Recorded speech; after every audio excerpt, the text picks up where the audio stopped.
J'invite tout de suite Benjamin Jean, président d'Open Law, le droit ouvert, à me rejoindre sur scène. Je vous invite. Merci beaucoup. Merci beaucoup.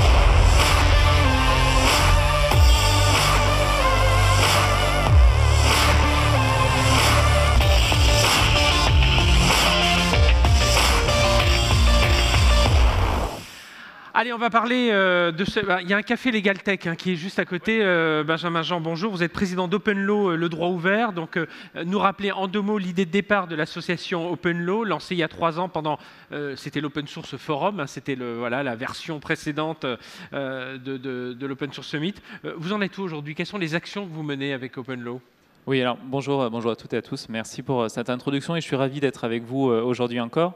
Le Open Law, c'est un projet qui a été initié effectivement dans l'Open World Forum, qui était l'ancienne version de l'Open Source Summit.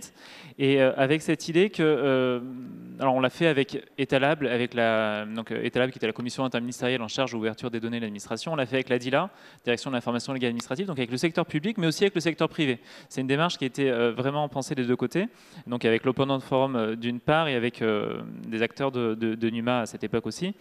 Et l'objectif, c'était de penser à la transformation du secteur du droit, transformation numérique du secteur du droit, mais elle l'a pensé en se disant que finalement, c'était un secteur qui était particulièrement complexe et pas forcément d'ailleurs le plus actif ou innovant sur ce sujet-là, et que c'était peut-être le bon moment pour faire ensemble plus que ce qui avait été fait jusqu'alors.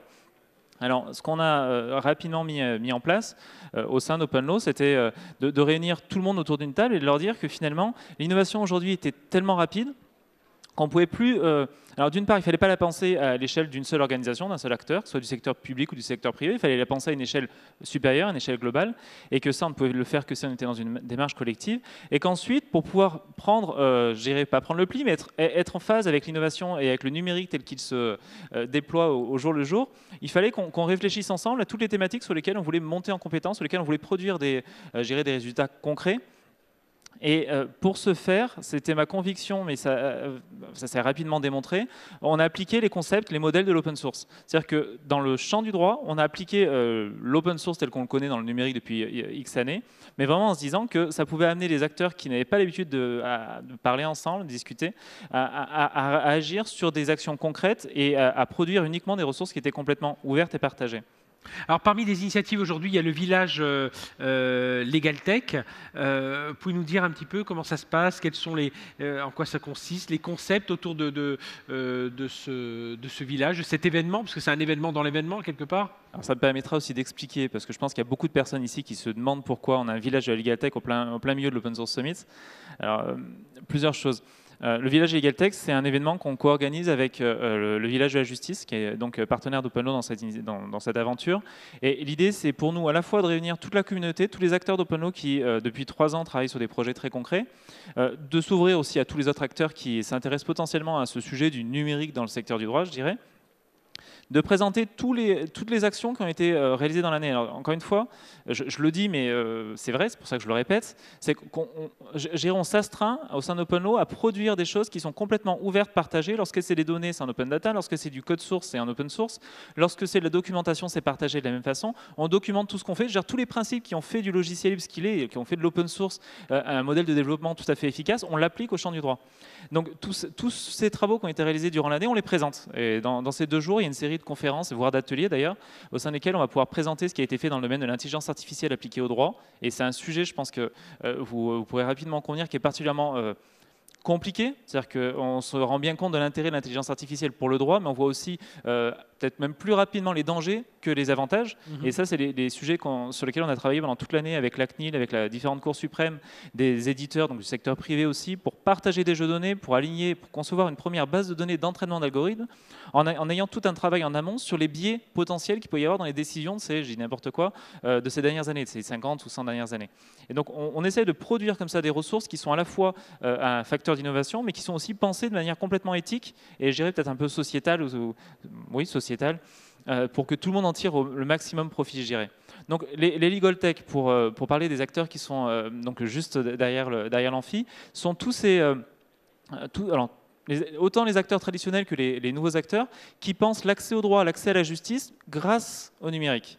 Donc on a un exemple que j'aime bien citer, la DILA, la Direction de l'information légale administrative, donc qui est rattachée au Premier ministre, qui a un stand au milieu du salon pour présenter comment, finalement, comment l'ADILA, cet acteur-là, prend le pas du numérique et comment l'ADILA change, en tout cas, oui, se transforme par le biais du numérique. Après, on a plein d'autres acteurs qui présentent aussi toutes leurs solutions.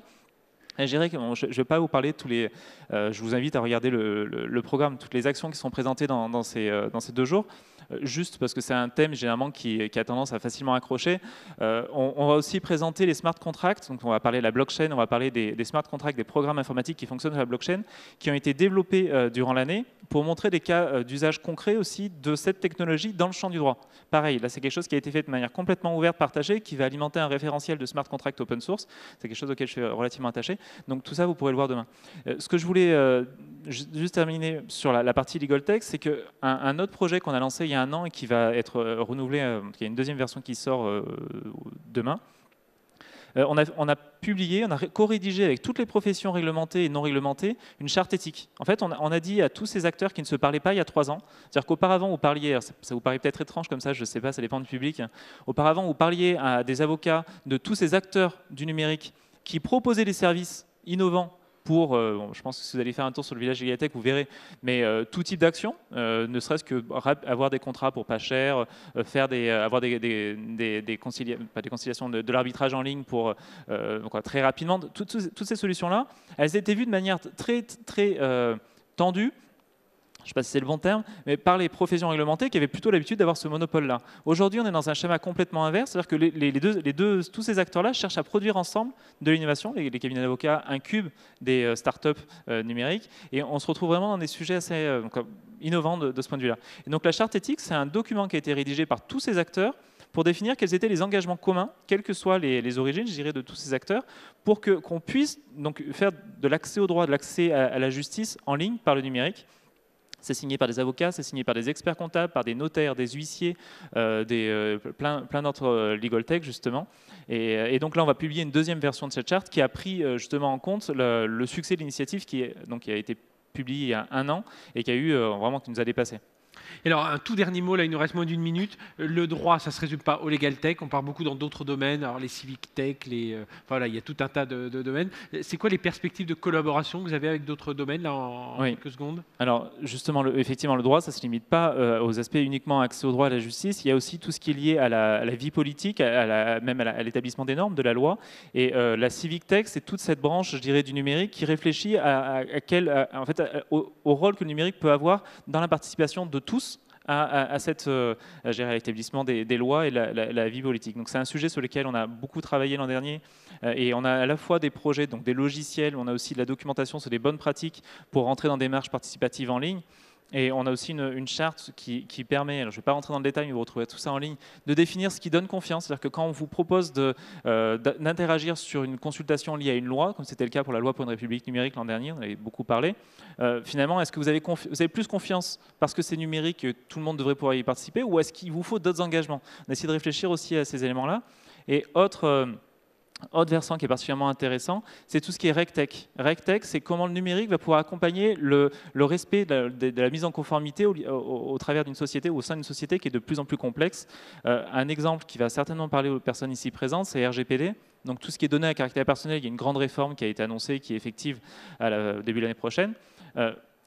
Tout ça, ça peut se faire soit en embauchant énormément de juristes qui vont faire de la compliance au fur et à mesure, soit en réfléchissant au rôle que le numérique peut avoir dans cette mise en conformité globale du respect des différentes réglementations, que ce soit RGPD, que ce soit ITAR, que ce soit l'open source, quand on utilise des composants open source, et j'en passe. Et je finirai peut-être avec ces mots-là sur la partie RegTech.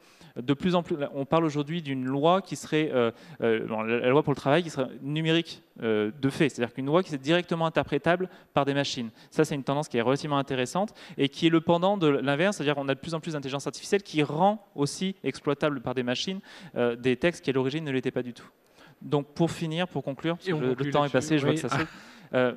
L'idée d'Open Law, c'était vraiment de démontrer qu'on pouvait réfléchir à la transformation d'un secteur global grâce au modèle ouvert, quel qu'il soit. Et je pense que c'est un vrai succès, peut-être même presque inattendu.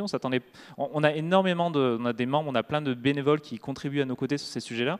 Et ça montre aussi une chose auquel je crois profondément, c'est que l'open source est intrinsèquement lié au numérique. C'est-à-dire qu'on l'a toujours su, on sait que le numérique induit d'aller vers ces modèles ouverts.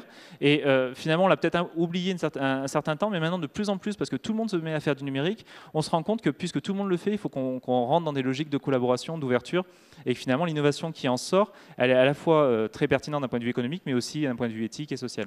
Merci Benjamin. Alors, c'est jamais facile, hein. Merci Benjamin Jean d'être en dernier mot. En tout cas, en quelques minutes, vous avez réussi à donner. En tout cas, le village tech, le village Legal Tech vous attend juste derrière l'amphithéâtre. Allez, on termine, on conclut cette